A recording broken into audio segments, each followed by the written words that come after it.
keeping our liberty intact. Those of us who have worn the nation uniform knows that defending justice means more than being a warrior for justice. It also means being an ambassador for peace and humanitarian for prosperity. This great nation has endured over 250 years because in every generation, brave men and women answer the call of duty. Good morning. I am Robert Dembo, Vietnam-era veteran, United States Navy, Director of the Mayor Office of Veterans and Military Affairs.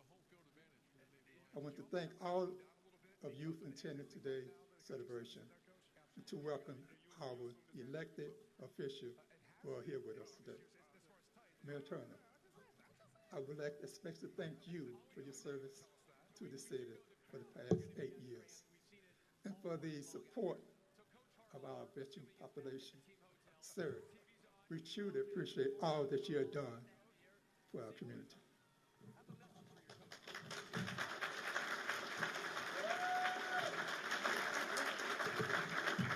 The theme for this year's celebration is recognition to female veterans. This will be an honor for Dr. Jones to introduce the MC for today's ceremony. Dr. Jones. Thank you, Director Dembo. Good morning, everybody. It's a beautiful day. We thought it was going to rain, but I think we prayed the rain away for a while. So thank you all for taking time today to come here on this wonderful Veterans Day. So yes, we are saluting women today, although we're going to honor all veterans. We thank every veteran. Matter of fact, if you're a veteran, please stand.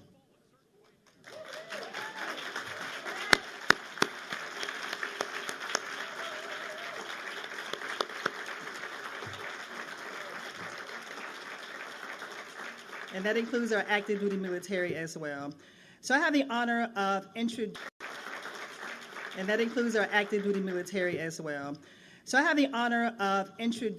our MC. It's very special to me because yesterday we celebrated our 248th birthday. Mr. Bill Baleza served in Vietnam in the United States Marine Corps. And he served here on Main Side for 50 years in our media industry, bringing us the news and making sure that all the people in his area got the latest news. So we want to bring up our MC, fellow Devil Dog, United States Marine, Bill Baleza.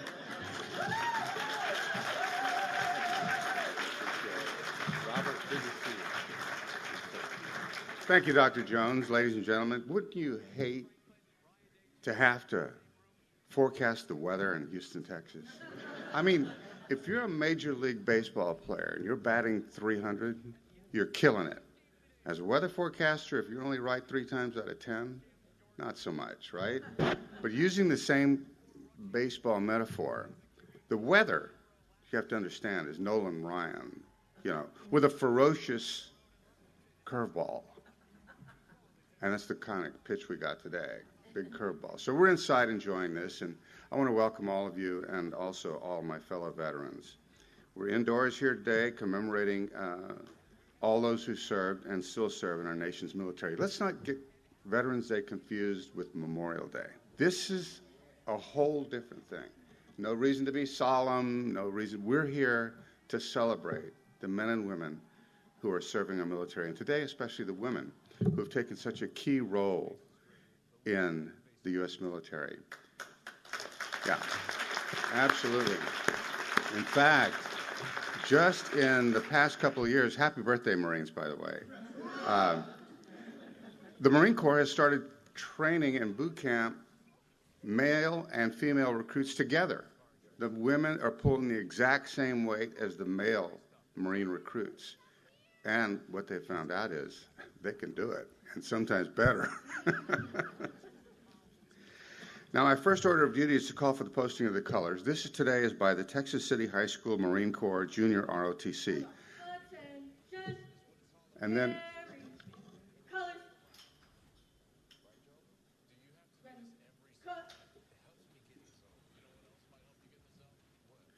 Okay, then after they post the colors, the national anthem is going to be performed by Master Sergeant Angela Matthews. She's from the 147th Attack Wing, Texas Air National Guard. And then following that, Petty Officer First Class Sarah Allen will lead us in the Pledge of Allegiance. And finally, the invocation by Chaplain Ann Luna from the VA Houston Healthcare. Post the colors.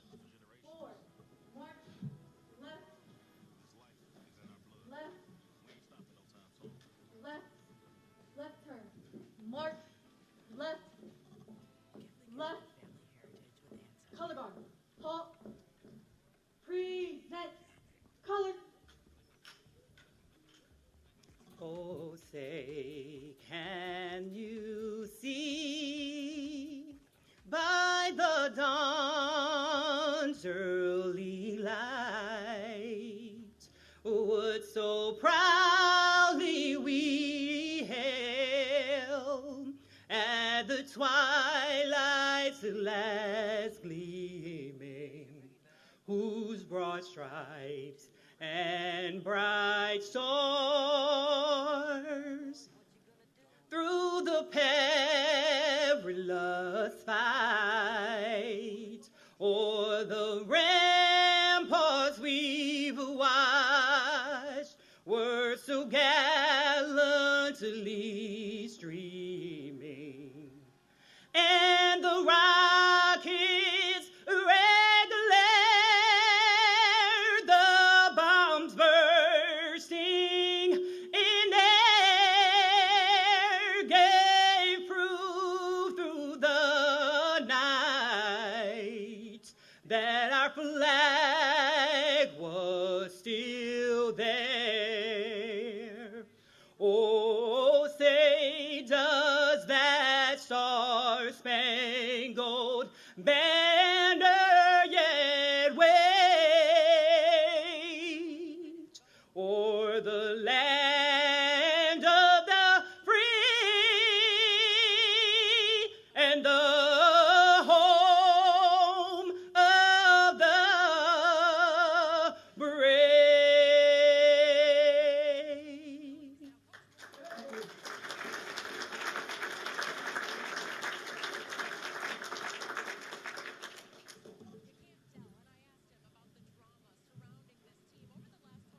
Now join me for the Pledge of Allegiance. I pledge allegiance to the flag of the United States of America and to the republic for which it stands, indivisible, and under God, indivisible, for liberty and justice for all. Carry, color, ready, cut.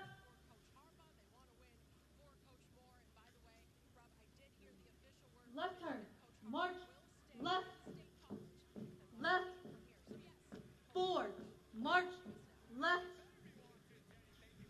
left, left, color guard, halt, order, color.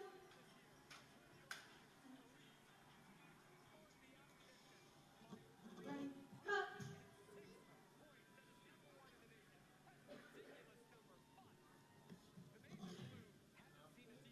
Good morning. Will you please bow your heads with me? Almighty God, today we honor our veterans, worthy men and women who gave their best when they were called upon to serve and to protect their country. We pray that you will bless them, Lord, for their unselfish service in the continual struggle to preserve our freedoms, our safety, and our country's heritage for all of us. Bless them abundantly for the hardships that they faced, for the sacrifices made, for their many different contributions to America's victories over tyranny and oppression.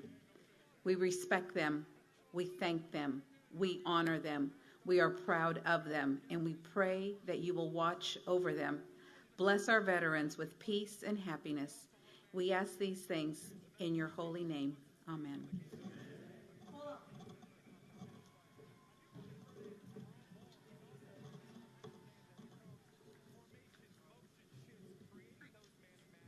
Please be seated.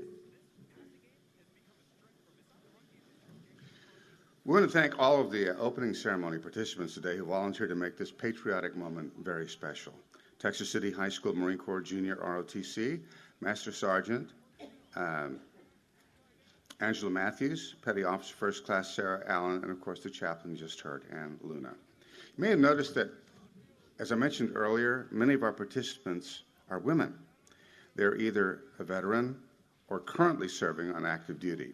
This year marks the 75th anniversary of the Women Armed Services Integration Act, which allowed women to become a permanent part of our armed forces. Today's ceremony is a recognition of all women in the military.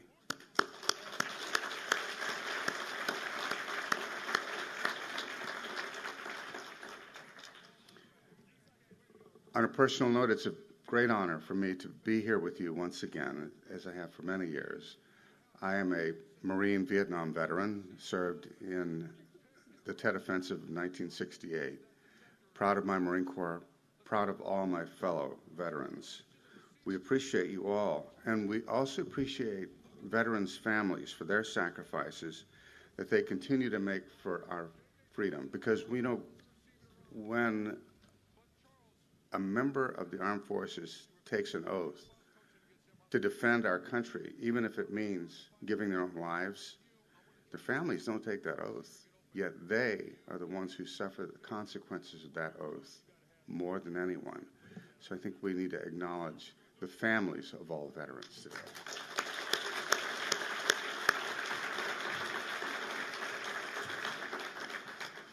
So we're going to be graced with a poem right now. It's going to be presented by Dr. Lysandra Jones, whom you heard earlier, from the Mayor's Office of Veteran Affairs. Dr. Jones?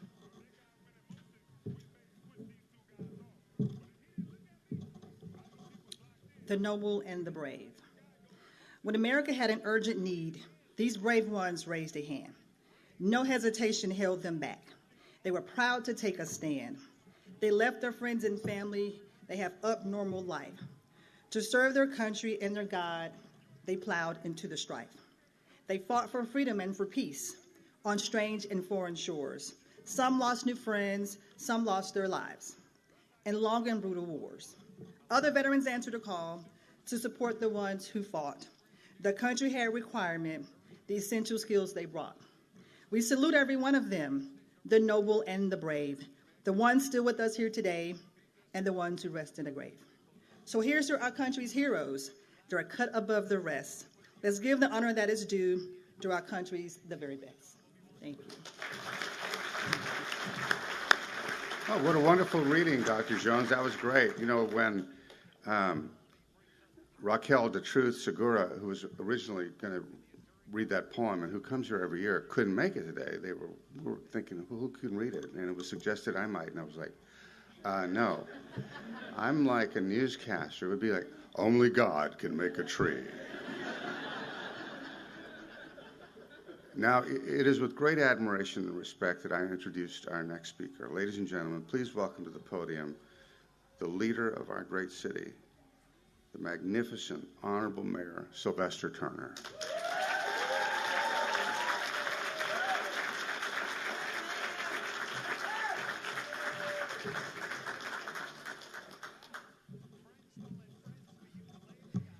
Let me say good morning to everybody. Good morning. Oh, come on, you can do better. Good morning. Good morning. It is Veteran Day, right? Yes. All right, give it up to all the veterans one more time.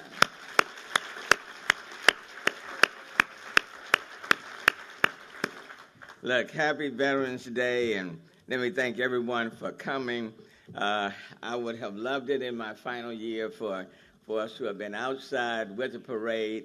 You never know what the weather will be, but the weather doesn't change the meaning of the occasion.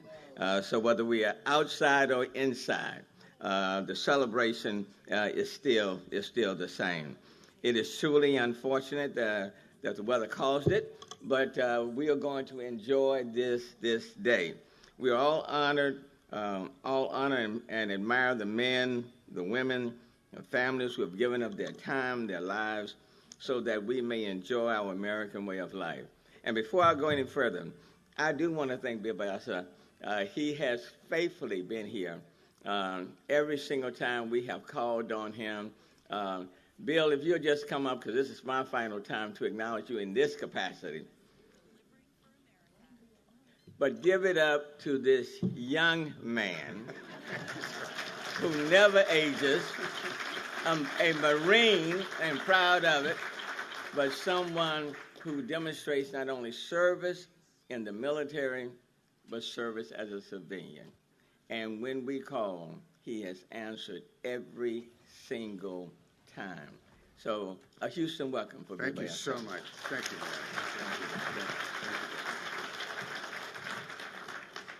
I would like to thank and recognize our sponsors who generously support the parade, the ceremony, and most importantly, our veterans. And even though we're not having the parade, I want to thank them nonetheless. HCA Houston Healthcare, UT Health Houston, Boeing, McDonald's Houston, Starbucks, 93Q Country, Houston Eagle 106.9, 107.5, 97.9 The Box, Magic 102.1. I want to thank all of the sponsors. Yeah, please. And I know all of the elected officials are going to be introduced in the program, but since I'm the mayor for another 1 month and 15 days, I still have some key partners, and quite frankly, I need their vote. So let me acknowledge them as we acknowledge some of the others as we move through the program. But for the council members who are here, if you'll stand as I call your name, Councilmember Letitia Plummer, Councilmember Mike Knox, Councilmember Sally Alcorn, Councilmember Amy Peck, Councilmember Nan Huffman. Please give it up to all of the council members who are here.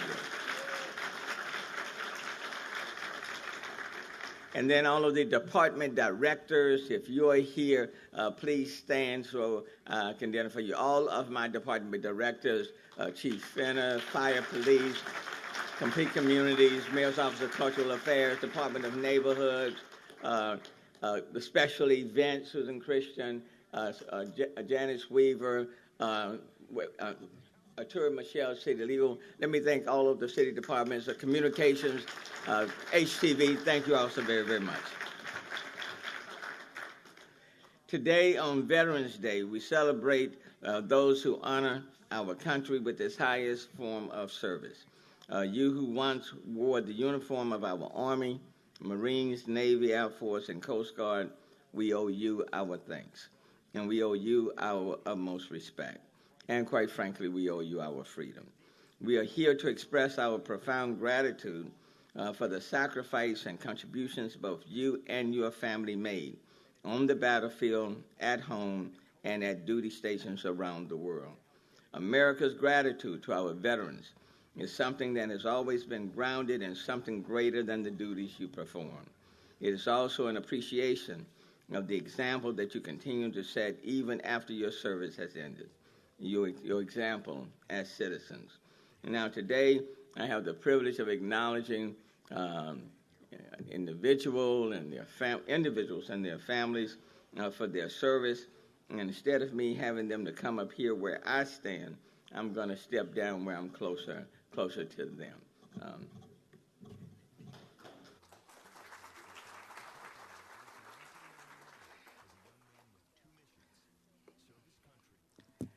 And quite frankly, for this, since I'm going to be issuing a couple of proclamations, if you don't mind, if I can get the council members just to come and stand right around.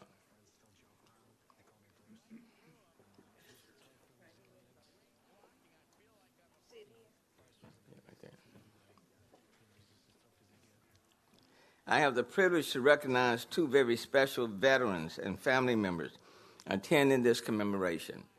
First is Colonel Joe McPhail, United States Marine Corps, retired, who served in World War II and in the Korean War, and who was a Corsair fighter pilot. Colonel McPhail is 102 years old.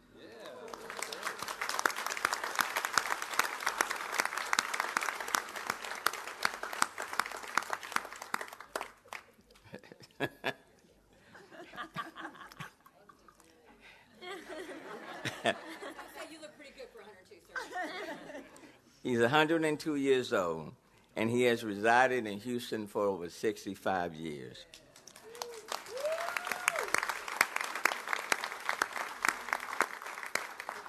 He is the oldest surviving fighter pilot in the United States who happens to reside in the city of Houston. He served in over 240 combat missions and 2 air-to-air victories. His awards include a Distinguished Flying Cross, 2nd Award, and Air Medals, the 11th Award. We are honored to have him and his family with us today, and he had agreed to serve as the Honorary Grand Marshal for the parade. And as Honorary Grand Marshal, please accept, I want to bring him up, Colonel Maffei. He's not here today? Okay. With his family members. Okay. Well, let's acknowledge Colonel Maffei.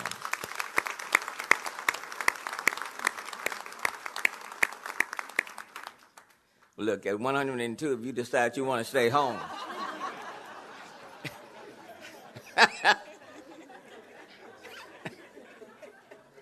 you can stay home and still deserve to be recognized even in your absence. So to Colonel Joe McPhail, give it up to him one more time. Come on, you can do better than that, Colonel McPhail.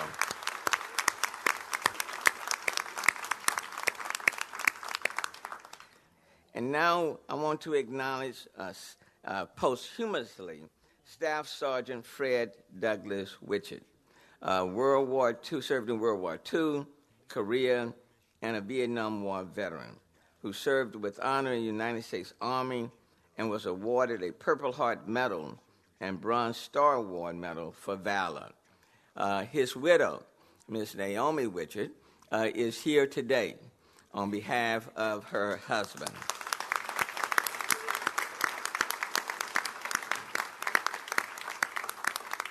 On November 17th, 1965, he was declared a casualty of the Vietnam War during the Battle of La Trange. This battle was prominently brought to our attention in 2002 from the Mel Gibson movie, We Were Soldiers. His remains were returned to the United States, and he was refused burial in what is now known as the Houston National Cemetery. He was buried in Paradise North Cemetery, Houston. His current resting place was driven by the fact that he was denied the right in 1965 to be buried in Houston National Cemetery. Staff Sergeant Witchett fought with distinction in the name of freedom and democracy for all, but received little empathy from his own government. Ms. Witchett had also agreed to serve as an honorary Grand Marshal today, and she is here, standing not only for her husband, but standing for herself, for her family members as well. And today, we want to thank Ms. Witchett for representing her husband, who was a distinguished veteran, and we honor both of them and their families on today. Please give it up to Naomi Witchett.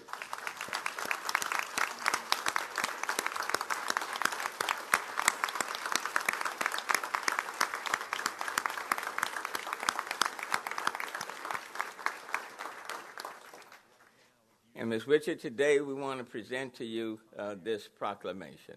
I'm not going to read it in full.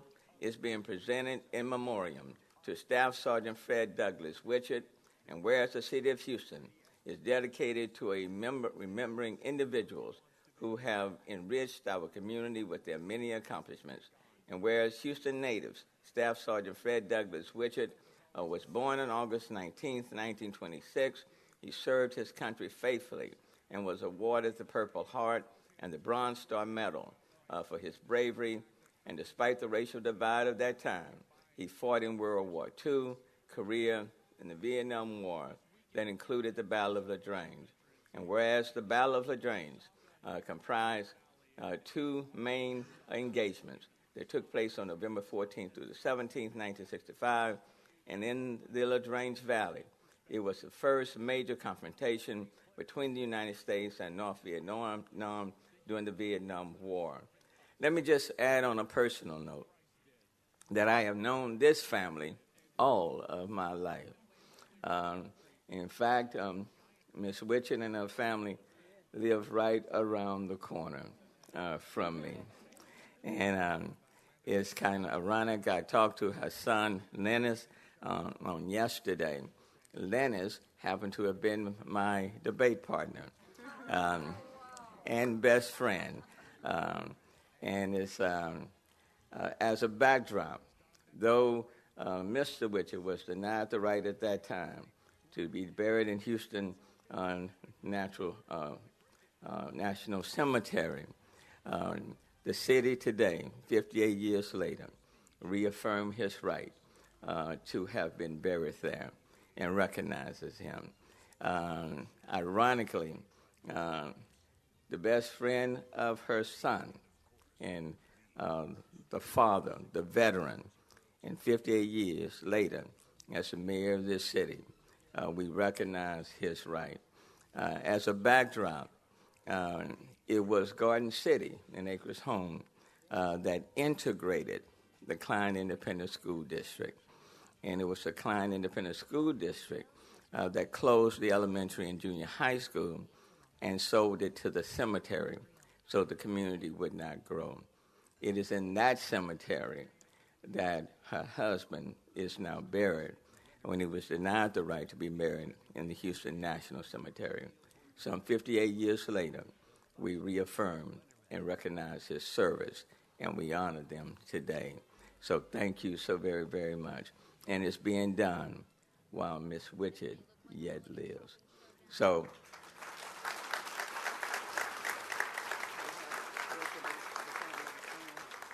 and in addition to that, Ms. Witchet, let me present to you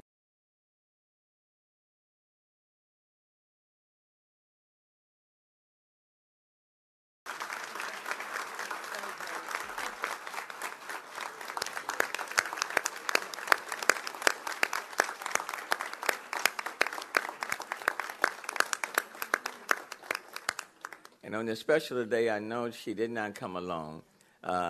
So will the family members of Naomi Witchet and veteran Witchet, would you all stand with the family members?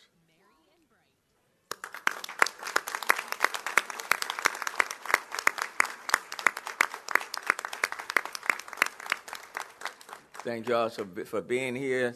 Lynn's best friend, Fidel church member, cousins, Jetty and I went to school together. She's a little bit older than I am. And all of them, thank you for being here. But the mother of so many. And so thank you, Miss Naomi Witchet. Thank you very much. Okay, give it up to them one more time.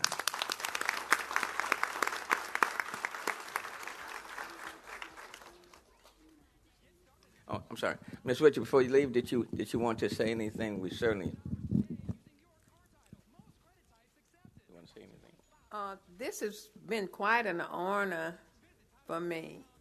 We used to travel around with my husband, me and the kids, and sometimes we get weary, but we made it. So all of my kids now are college graduates, and thanks to the service of it. Thank you. Thank you so very much. So let's remember Staff Sergeant Fred Douglas Witchet, and the similar proclamation in the key of the city is also being presented to Colonel McPhail as well. Thank you all so very much. Okay. Proclamation as well. Thank you.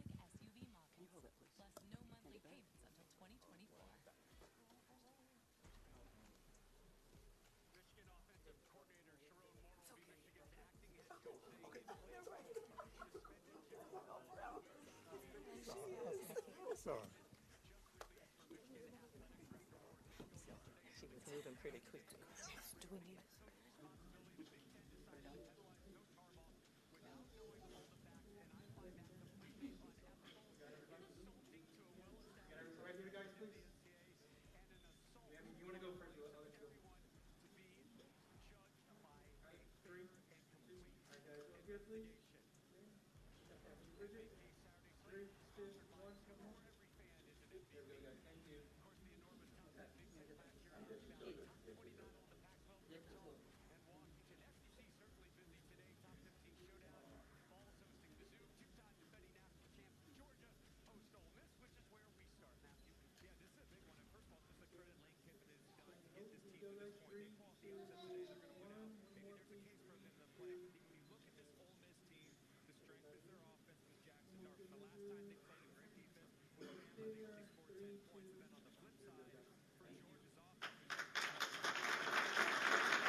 The theme for this year's celebration is recognition of female veterans, and quite frankly, veterans as a whole. While women have formerly been a part of the United States Armed Forces since the inception of the Armed Nurse Corps in 1901, they have served honorably in every major conflict since the American Revolution. The state of Texas continues to have the largest population of women in the country, with approximately 180,000 prior enlisted women calling Texas their home. Today, women are serving in greater number in combat and leadership roles in the nation and around the world. Houston has a huge population of veterans and is steadily growing every single year. In fact, we are second only to the LA region. We now have well over 300,000 veterans, and our community is fortunate to be a destination for so many after they leave military service. Veterans and their families are coming to Houston because of the affordable cost of living, the great institution of higher learning, the resilient economy, the many organizations that provide services, and a recognition that in Houston region, we respect each and every one of them and recognize their service. And so today we are honored to have veterans here. And before I bring up the speaker this morning, I do want to acknowledge all of our national and state leaders. If you are, and I know the congressional members you will hear from, but for all of our state and national, Senator Cornyn's office representatives, our state leaders representatives, please stand this morning. And thank our office, Representative Reynolds, Representative DeLonda Jones. Thank you all so very much for being here. I would like to now ask retired Army Colonel Dr. Quinola Crawley to join me at the podium.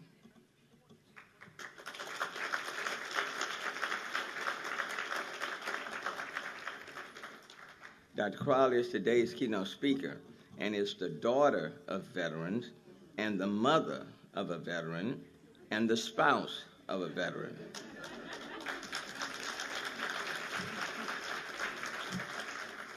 She was on active duty while her daughter served in Iraq and calls this one of the most life-changing times in her life and career.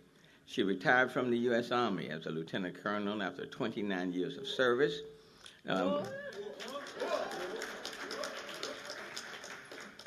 I didn't hear you. She retired from the U.S. Army as a lieutenant colonel after 29 years of service, where she held 3 successful military commands, 1 as an engineer officer, and 2 other commands while serving as a medical service corps officer as well. If I can have, before she speaks, let me present this proclamation to you, Dr. Quinola Crawley, and it reads in part, on November the 11th, 2023, we'll commemorate the anniversary of the first presidential proclamation to establish an official day of remembrance for the armistice of World War I. Since the official recognition of Armistice Day nearly 9 decades ago, the United States has continued to flourish as a free nation, ever mindful of the blessings of liberty and peace secured by our dedicated servicemen and women. Our nation acknowledges the practice of war and the debt owed to those who have served and sacrificed on the field of battle. On November the 11th, 2023, the annual Veterans Day observance will honor our nation's valiant veterans and pay tribute to the brave men and women who have served our country with honor. This is especially important this year. The city of Houston recognizes the significance and lasting contributions of our armed forces. Our veterans appreciates their courage and dedication and extends best wishes to all on this meaningful Veterans Day. And so therefore I, Sylvester Turner, Mayor of the City of Houston, do hereby proudly proclaim November 11, 2023 as Veterans Day and recognize you as the distinguished speaker on this day and for your service. Congratulations, and we wish you all the very, very best.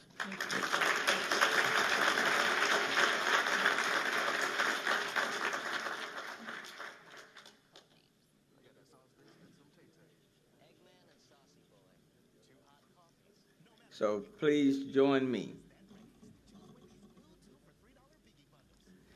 in now recognizing the daughter of a veteran, the mother of a veteran, and the spouse of a veteran to be your guest speaker this morning on Veterans Day, Dr. Quinoli Growley.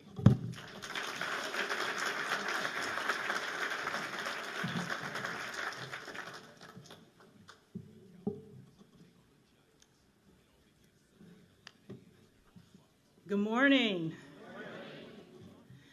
So now I'm a little nervous. I wasn't nervous before, but now I am. So I'd like to say greetings to all of our distinguished guests, the mayor, thank you, sir, and to our veterans that are in the audience today and those that are out there. It is my pleasure and my honor to stand before you on this Veterans Day, a day that we honor our nation's heroes, our veterans. And so, of course, I begin by saying that I am the wife of a veteran, the daughter of veterans. Both my mother and my father served. I am the sibling, I left that part out, of a veteran. And yes, we are an Army family. However, yep. Okay, you got to get a little bit more in that. We did have one that strayed, as my husband says, that is a Marine veteran. However, you have to note the number of women in that legacy that we have. So there's my mother, my daughter, my sister. With my daughter being the youngest of our veteran clan, pretty exciting. So I wanted to share just a little bit of history, and the mayor talked about it a little bit, but you know, I don't know if we all realize just how integral women have been to the military and the armed forces, even before it was formalized. So from the battlefields of the American Revolution to the deserts of Iraq and Afghanistan, women have been serving in the military in one form or another for more than 200 years. They have had to overcome decades of obstacles to get where they are today, serving in greater numbers in combat roles and in leadership positions. And, you know, just recently, 2016, I believe, the first female soldiers became infantry officers. And then in 2017, the first female Marines graduated from infantry school. And then we have in 2016, Air Force General Lori Robinson took the lead of the U.S. Northern Command, becoming the first female member to lead a unified combatant command, thus holding the highest rank of women in U.S. military history.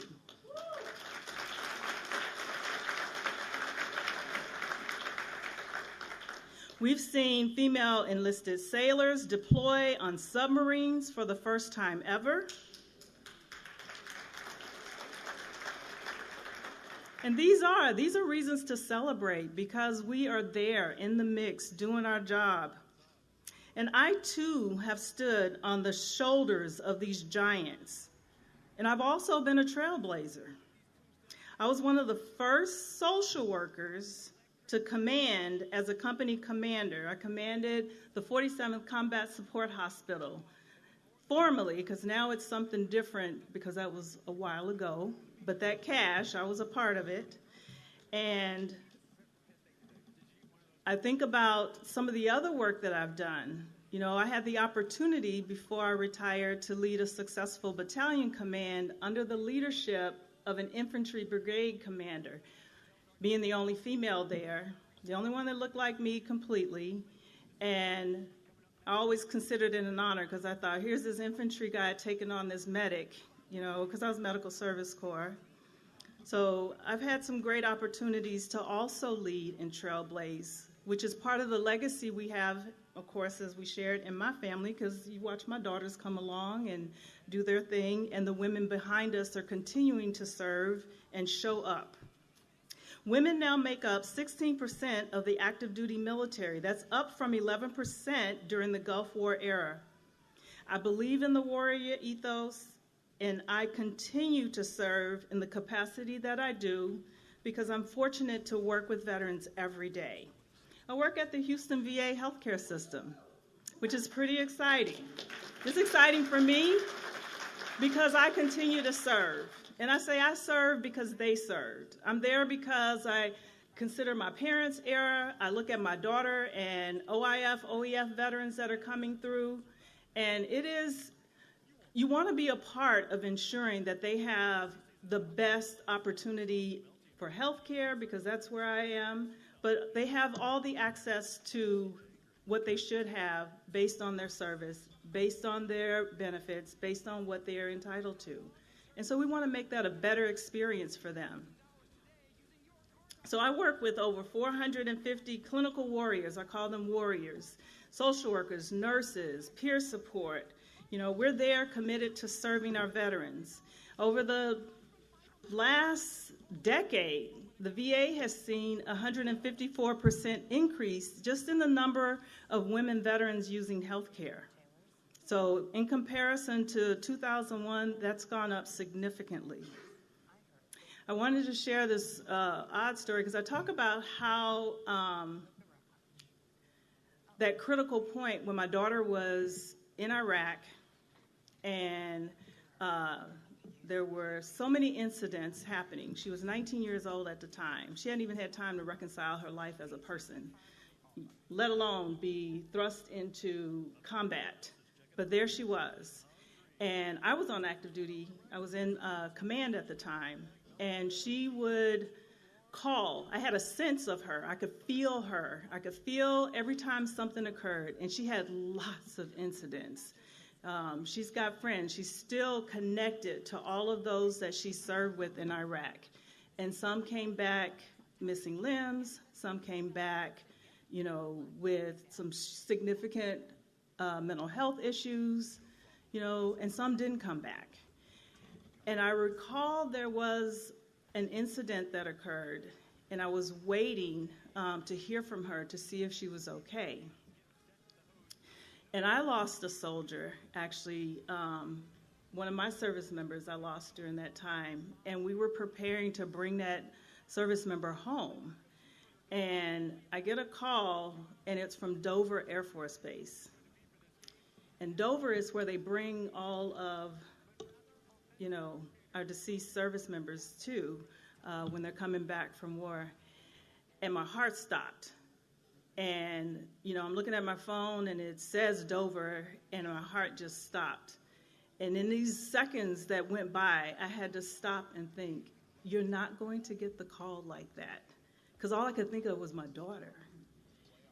And the whole idea of me planning for my soldier to come back had just left my mind, because that was very, that was a turning point for me, just in terms of how I continue to serve, to ensure we're connected, ensure I had the resources available.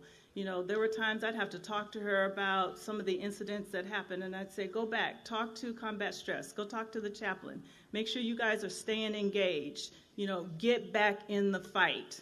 Because it wasn't the time for me to get off the phone like I normally did and just cry and say, oh my God, you know, I had to keep her pumped up because she had to stay in the fight. So this is the perspective I come from, and this is why I continue to serve. So lastly, I just tell you that today on this Veterans Day, we pause to express our deepest gratitude to the brave men and women who have served in our nation's armed forces. Their extraordinary sacrifice and dedication has been the cornerstone to our freedom and our security. And as we celebrate the unwavering commitment and valor of our veterans whose selfless service has safeguarded the liberties that we all hold dear, we take heart in knowing that their legacy is not just in the history books. It is etched in the heart of this nation and in the spirit of every American. And so with that, I say, as we reflect today, may God bless you. May God bless us and my family as we continue to serve. And God bless America. Thank you.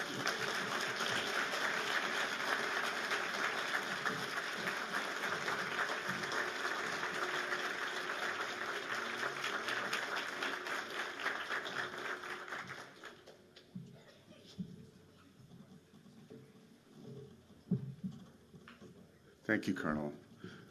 What an inspiring story. It's a family of veteran heroes. Man, I've never heard anything like it. And somebody stole my notes.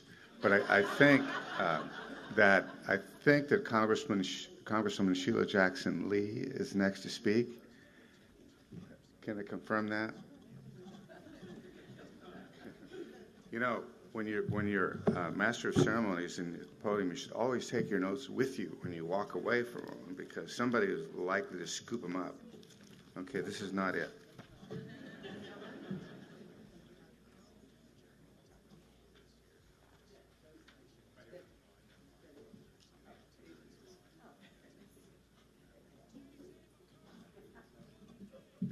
What they gave me was the mayor's day book and had all his itinerary there. Saves the day. I'm telling you.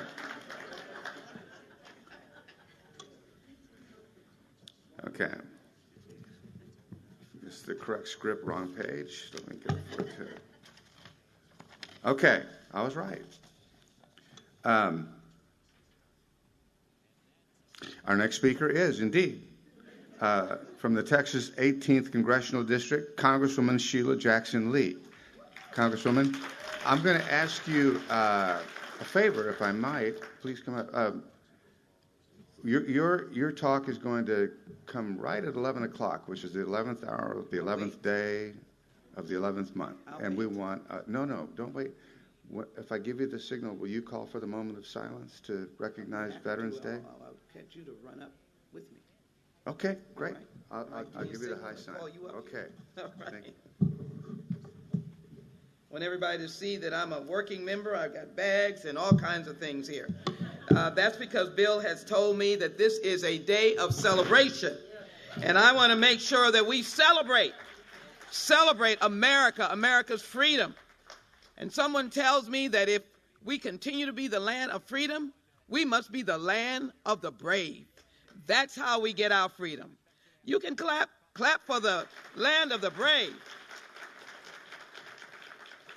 Let me thank Bill.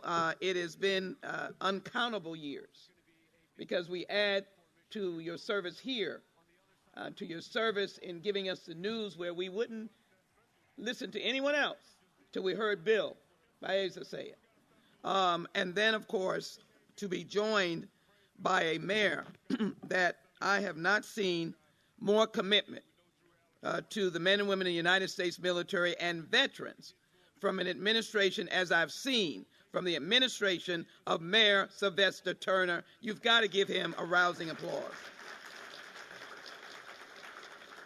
So let me acknowledge my colleagues, Congressman Green, Congresswoman Fletcher, and you will hear from Congresswoman Garcia. We work together. We focus on this city together. We know that when we serve, then Houston receives. We're delighted with our city council members, State Representative Jolanda Jones, Senator Cornyn's office. Jay, you're an institution, and this is Kevin's Veterans Commission, and all of our city council members. We're excited. We'll ask you all to stand in just a moment. Thank you so very much. Oh, he slipped in here. Representative Ron Reynolds, we're delighted to have him here as well. We know his work. And all of you in the United States military, all of you who are veterans who are living, and obviously to the Richard family, they are both an institution. Mrs. Richard looking absolutely beautiful. Thank you so very, very much. Let me just simply say that I'm excited to be here because I always get chills and thrills to be around the men and women in uniform. We work extensively with you in the United States Congress. I've introduced tons of bills and amendments to make sure that your life is better. We've got something called the Buddy Week, because November is National Caregivers Week. And we know how many families are caring for veterans every single day. And those of you at the Veterans Hospital and Veterans Affairs, your chief priority should be caring for the living, Dr. Crowley. And these exciting veterans like your family and your young daughter, who we are so grateful to. And we must say thank you all the time. We must take a moment that is non-Veterans Day or non-Memorial Day and just think and give a word. And so to all of the organizations, all of you that are here, that help our veterans 365 days a year, I'm going to give you an applause because it is extremely important.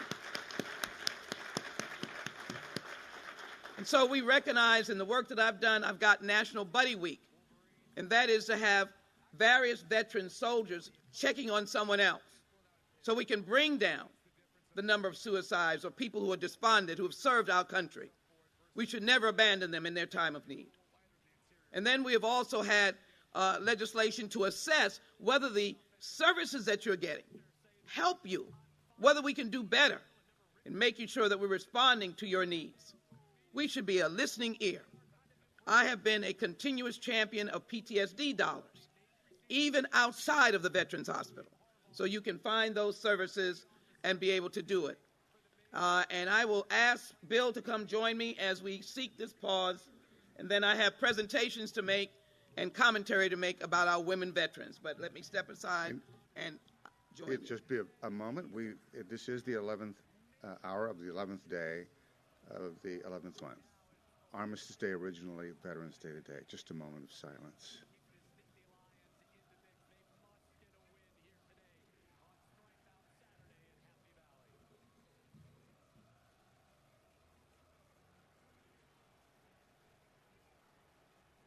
Thank you. Thank you for your indulgence, Congresswoman.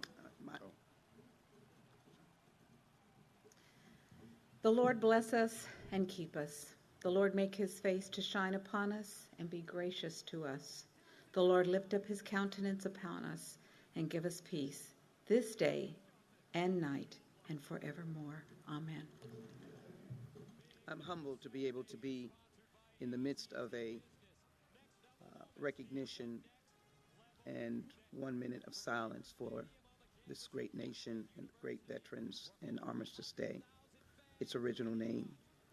Let me indicate again that this is a moment of celebration because we should be thankful in every moment we have to remember the fallen as we do on Memorial Day, but as our MC said, to thank those of you who live amongst us every day and who we grab up to be part of our operations, our work days, our corporations, city employees who are veterans, and many of them I meet came straight out of the military to work for the city of Houston.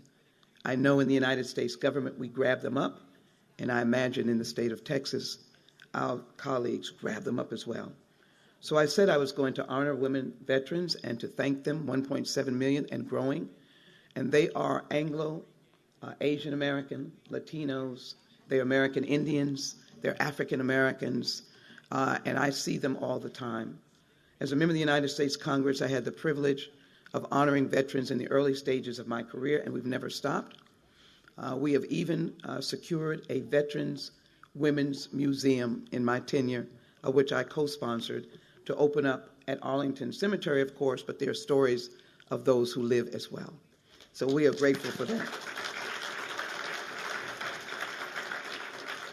And I cannot stand here without acknowledging First Petty Officer, U.S. Navy man, Davis, who is here. Would you please stand? Mr. Davis, you just stand up, please. You stand up.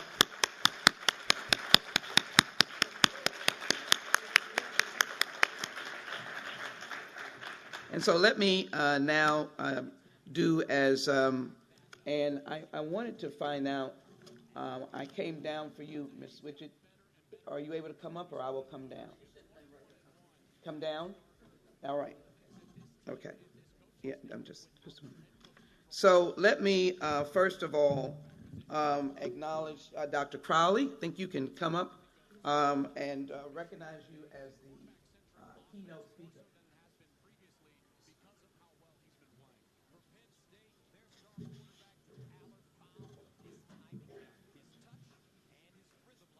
And we are very pleased to 29 years. Yes, ma'am. And very high ranking, Lieutenant Colonel. Yes, ma'am. And now working at the VA. Yes, ma'am. Does she ever stop giving, ladies and gentlemen?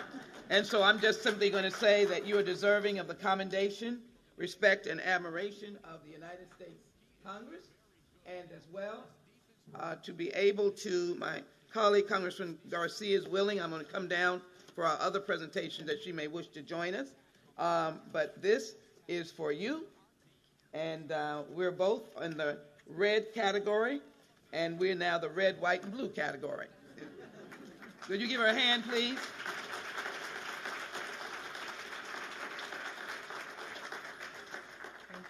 Thank you so very much. Ladies and gentlemen, again, I celebrate today. I'm inspired by today. I walk tall when I see you because we have the first and the best fighting machine in the world. Let no one tell you any different. Conflicts come, wars are won and lost. Your nation has won most, and that is why we are called upon in conflicts around the world. And I ask you and beg of you to stand by the men and women wherever they are, while they're on duty, while they walk amongst us, and realize that sometimes there may be a falter, but it is not the men and women of the United States military. We honor them in whatever conflict, war, anytime they are away and anytime they are with us. How dare we not give them honor because they have put on the uniform unselfishly. Remember, freedom is not free, but there is no freedom if there's not the land of the brave men and women of the United States military and our veterans. God bless you, and God bless the United States of America.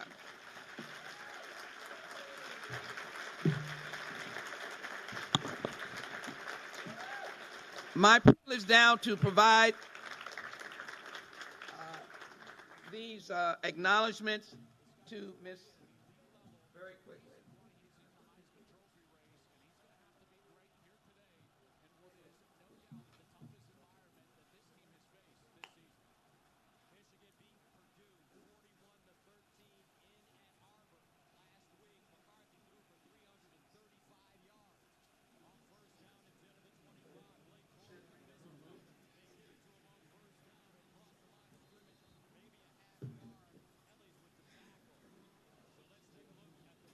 So let me, Congressman Green and Congresswoman Fletcher will join us, I know, in the presentation to the Witcher family. Truly an American hero. I just want you to hear World War II, the Korean War, and Vietnam. Does that not deserve a rousing applause for all of them? And let me say that I'm going to be in turn and out of turn, but Mayor, come stand here, please. But we will work together to correct the cemetery misdesignation, which was even worse than that, but we will try to be polite today. And we will work on those medals, and we're pretty darn successful working together on those medals. And we say we're going to give you your flowers while you yet live. Is that all right? All right, so this is for you. Here's the resolution, and I'm going to place this in the United States. We will place this in the United States Congressional record to honor him and Zillion. Right, that recognizes the flag, the big flag. Move this for me. All right, the one that is flown over the United States Capitol.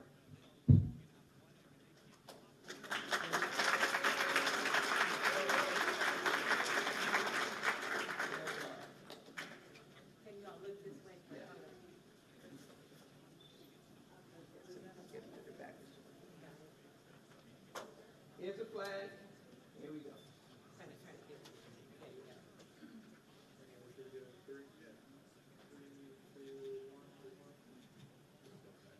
Can the sun hold this for her, please? Yes. And we have an additional flag directly from Congressman Green.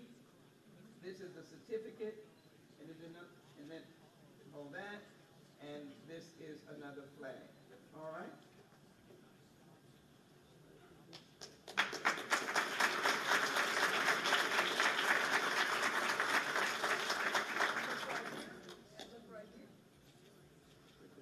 Everybody look this way. 1, 2, 3, 2, and 1. There we go. That's perfect. Thank you. All right. And you need to back the bag, please.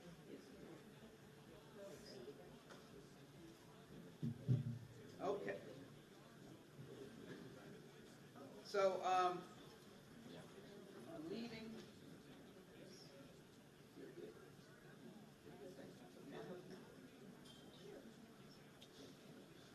Okay.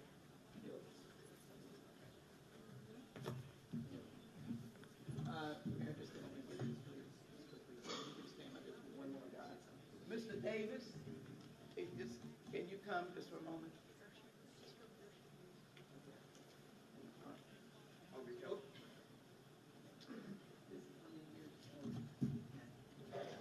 He's 90 and he served in the United States Navy, but he was the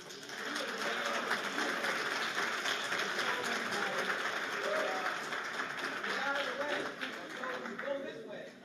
And he's been a servant in this community, Shelter in Arms, and everywhere else. His family is here.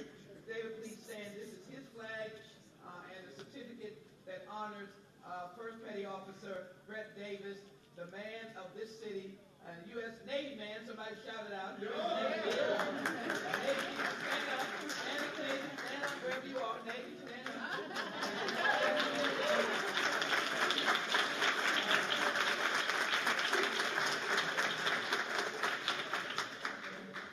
90 years old. All right. The mayor's not 90, but he is deserving as well. He's not 90, but he is deserving as well. Talks about his commitment to the military. So thank you so very much. He'll soon be a veteran. Yeah, there you go. And this is Congressman Green. All right. Bill, we're out. Okay.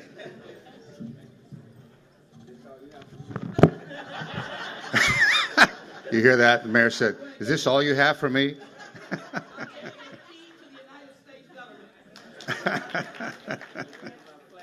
Where's my flag, he says.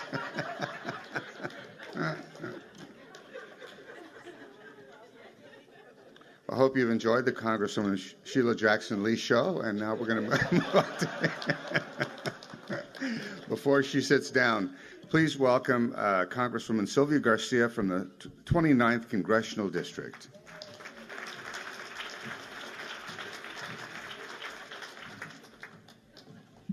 Thank you, Bill. I leaned over to the mayor and I said, well, how does it feel to be a Vanna White? But no, this is so important that we do lighten up and celebrate, because it is a celebration. It is a celebration of all of the service from all our military families, from all our military folks. And it's important that we do this so that people don't forget. So people don't forget. So for me, it's just a pleasure to be back at City Hall. And Mayor, you don't get the proclamation. We deal with you later when we bring you home money. Okay, all right? I always joke with him that I used to be city controller here watching the money, but now my job is to bring home the money. So he likes that one better. And Bill, thank you again for being here. I know I've been here when I was a judge, as controller in all my different positions, and you're always here and always keep us rolling and on time and focus on the task at hand. And for me, I will talk a little bit about the topic, and that is honoring our women veterans. And remember, guys, it's not because we're forgetting you. It's just to highlight the anniversary of the act that allowed women to serve. You know, I had the distinct task of working on a case of a young soldier in Fort Hood that was murdered, Vanessa Guillen. I served on the Armed Services Committee in the House, and that, ladies, really opened my eyes as to some of the challenges the struggles, and the things that we still must do for women in our military. We must do so much more. And working on that case and looking at the things related to military sexual assault, harassment, and just the treatment of women. And I'm not here to tell you all that it's at every military installation, that it's every male officer or every male sergeant, or it is happening regretfully. And here is the most stark thing that I've discovered was that, but for the fact that I got involved and did the congressional inquiry, went down there to Fort Hood and met with everybody and brought it up to light, I think there's a strong possibility it would have just been swept under the rug. Okay? That's what we have to stop. We've got to make sure that all our young people who want to serve, get the opportunity to do that the process is open and transparent for them to be able to do it, and that when they're there, that they're treated with dignity and respect and equality as anybody else. As I said to the Secretary of the Army when we were doing some follow-up work recently, I told her, I said, it is, and I was talking about the Army because Vanessa was in the Army, but this applies to everybody. I said, it is a new Army. The model that you had when you were, Mr. Davis, in the service, ma'am, when you were, and no one's, ma'am, you were in the Marine Corps, World War I, correct? Or is it the Women's Army Corps? Right. You know, she served in the Women's Army Corps, and you're what now, 90? 105 years old. That's who we're celebrating. And forgive me,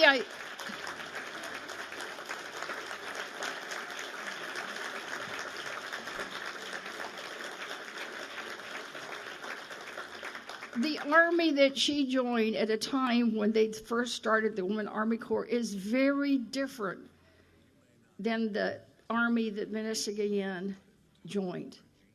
So we can't be doing the same things the same way. And we've got to make sure that we prepare for that. Now, one of the things one of the bills that I have filed recently, in fact, it was just last week, in honor of Veterans Week, was a bill to ensure that VA services have gynecological care and a gynecological care provider, because right now they don't provide it at all. And they didn't have to, right, back then, but now they really need to. And the other bill that we have, and that's one that we got going already because it's a GAO study, is just to study just what the challenges are in the process of handling sexual assault or sexual harassment complaints through the Army and the Navy. Everyone should be doing the same thing. It shouldn't be different at how the Air Force handles something and the Army does it a different way. It's very confusing sometimes. And the other piece of work that I'm doing that's relative to today's discussion, y'all, it's going to break your heart. But there is sexual harassment in the junior ROTC programs. There's already been, I think, about 30, I think a little less than 50, but that's still too many. One would be too many of convictions and charges filed. We cannot discourage anyone who wants to serve. And if we don't do the right thing in making sure that the process of the applications and the recruitment and everything is equal and fair, then we may end up not ready and not prepared. So this is a readiness issue, it's an equality issue, and it's a fairness issue. So I will continue to work to make sure that every woman, like you today, who decides to join the military can and will be treated the same as her male partner, that hand in hand, doing the same things, the same pay, and being treated equally. Because that's what it's all about. They go fight for our freedoms to make sure that we can get all that. So we certainly need to make sure that they can too. We've got to protect our veterans. We've got to protect the recruits from the beginning to the end, and to make sure that when they serve, they proudly do that, and that they can continue to serve. So as your member of Congress, I'll worry about bringing Mayor Turner money now for another, 6 weeks? 6 weeks. He's still asking for some, trust me. But I'll also, of course, be fighting for all of you and for every single member of the military. I'm proud to say that I'll be going home. I catch a plane shortly. I told Bill I wouldn't be that long, but maybe I have been, because I've got a flight to catch. I'm going home. And when I know that we're at a Mass on Sunday, I'm Catholic, the priest will call up all the veterans for a blessing. And 3 of my brothers will get up. Every one of my brother-in-laws will get up. And some of my uncles that are there will get up. Because my family's one of service, just like yours. So again, thank you for your service. Stay warm, stay dry, and God bless.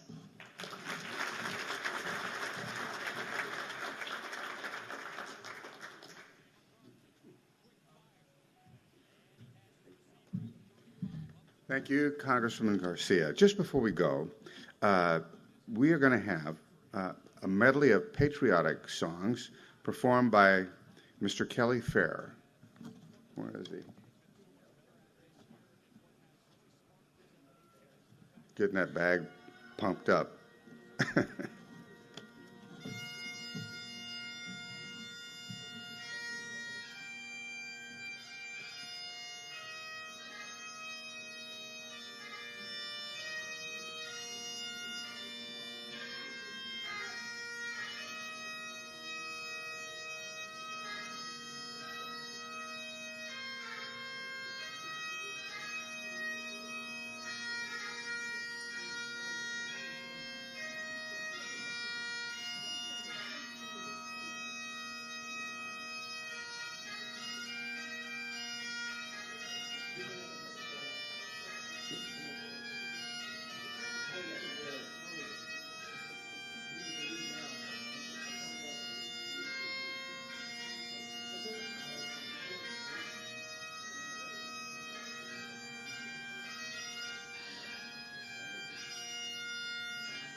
Mr. Kelly Fair, thank you, sir.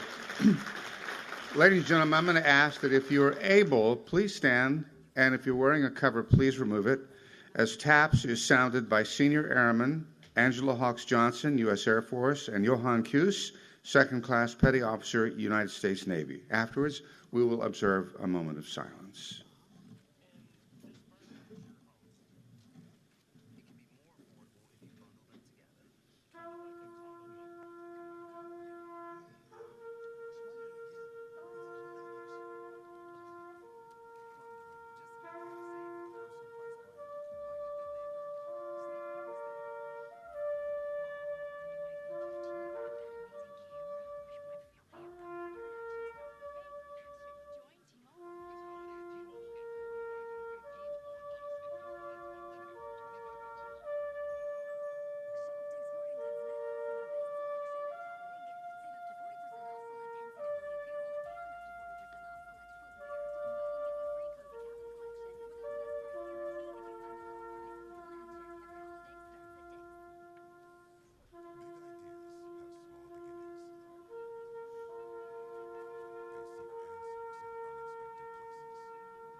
So I would ask you to be seated, but then you just have to stand up again because our ceremony is over.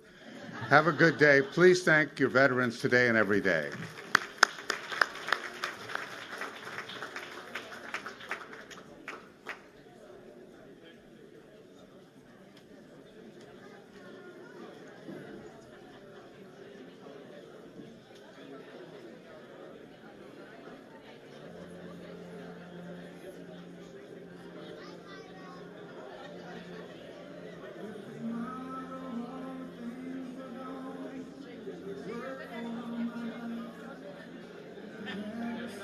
Acknowledge Thank you.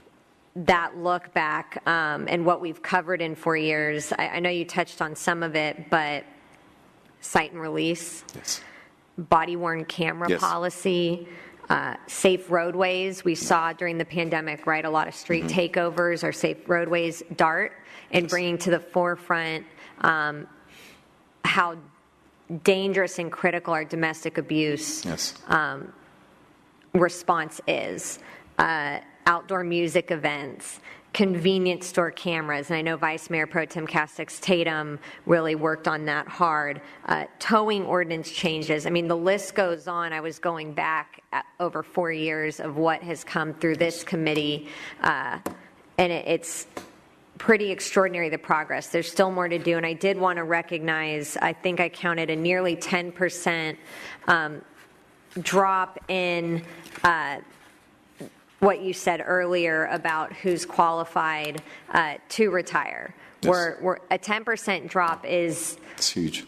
it's a pretty we still have to get Yes. more, and we have Yes. to go younger, and we have to keep recruiting, but a 10% drop is very significant, and all of this under Mayor Turner's One Safe Houston and the partnerships that individual council members, Councilmember Pollard on the Bissonnette corridor, you all working with me on safe storage and Lock It Up Safe. Councilmember Peck has had initiatives. I mean, you look around the horseshoe and y'all have partnered every step of the way with many of us. So Thank you. I do want to recognize that, and I'll stop talking for just a minute and recognize Councilmember Peck for some questions. Thank you, Chair, and thank you, Chiefs, for the presentation and for all the work that you do. You mentioned recruitment and the number of cadets that we're bringing in, and you know the thing that I always bring up with you, getting more of the cadets that are coming into actually the stations in District A. So when was the last time we did a patrol allocation study to see where the officers are going and where they're needed the most? Patrol